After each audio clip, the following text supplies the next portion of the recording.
Olá, seja bem-vindo ao nosso canal Luz no Mundo. Eu sou Ronaldo de Oliveira e quero compartilhar hoje com você a reflexão do Padre Leomar Montanha da Arquidiocese de Maringá, da liturgia da solenidade de todos os santos. Nada e ninguém podem substituir o próprio Deus. Na liturgia deste domingo, solenidade de todos os santos, veremos na primeira leitura, Apocalipse 7, de 2 a 4 e de 9 a 14, que o primeiro ponto a considerar é que nada e ninguém podem substituir o próprio Deus. Não são as coisas nem os homens que salvam, a salvação pertence ao próprio Deus. Ao nosso Deus nós adoramos, reverenciamos, prestamos cultos diante dele, prostramo-nos. Aos santos nós veneramos, temos uma grande afeição, respeito, ternura e etc. Na segunda leitura, 1 João 3, de 1 a 3, vemos que Deus premia toda boa obra. O amor purificado é a plenitude do reino. Ainda não se manifestou o que havemos de ser. Sabemos que quando isto se manifestar, seremos semelhantes a Deus. No Evangelho Mateus 5, de 1 a 12a, Jesus está diante de muitas pessoas, então primeiro ele constata a realidade. Quem são? Com quem ele está falando? Com os pobres, aflitos, mansos, com os que têm fome e sede de justiça, misericordiosos, puros de coração, promovem a paz e etc. Em segundo lugar, Jesus conhece as dificuldades. Então, no primeiro, Jesus pergunta quem são, então constata a realidade. E no segundo lugar, Jesus conhece as dificuldades deles, perseguidos, injuriados, excluídos e etc. Aqui poderíamos observar a mensagem e ver de quem Jesus está falando. Ele havia dito: a boca fala do que o coração está cheio.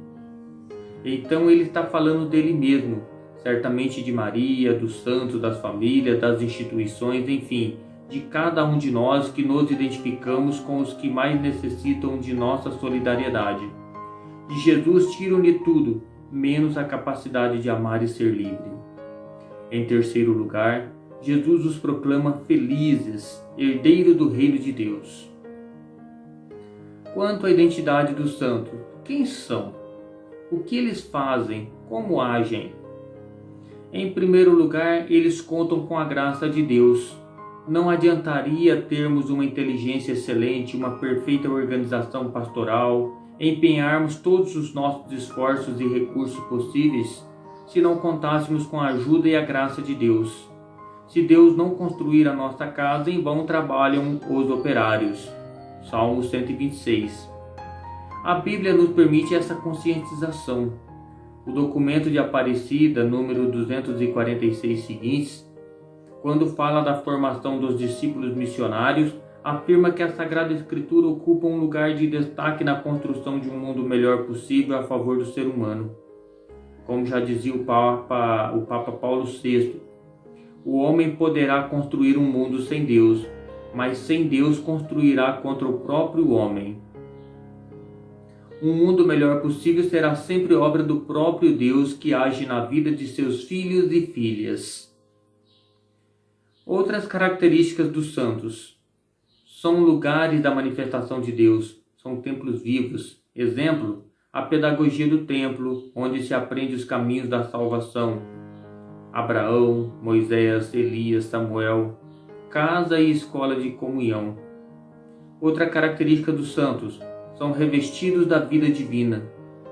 Outra característica: não seguiram modismos, o que é constante é a fidelidade. Outra característica dos santos: fiéis a Deus. Os da terra e os do céu deram o melhor de si. Outra característica dos santos: praticam o bem sem chamar a atenção. Outra: somos todos iguais quanto ao pecado, só os fortes na fé sabem reconhecer os pecados e perdoar. Os santos perdoam. Os fracos na fé têm dificuldade de perdoar. Outra característica dos santos: comunicam a mensagem de esperança diante das dificuldades e perseguições.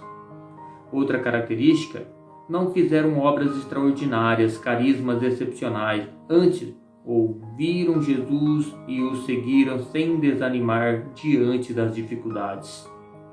Outra característica, comunicam a vitória de Cristo.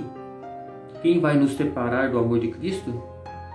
Outra característica dos santos, tem momentos de êxtase, mas a santificação é pela encarnação, passos de Jesus, sintonia com a vida e a realidade. Outra característica, os que amam a Deus viverão para sempre, e os santos fizeram isso. Olhando para os que nos precederam, santos e mártires, a comunidade é convidada a se questionar sobre o seu caminho de santidade. Não devemos esquecer que a melhor maneira de nos relacionarmos com o santo não é somente invocá-lo em nossas necessidades, é sim imitá-lo na prática generosa da virtude e do cumprimento fiel de todos os deveres.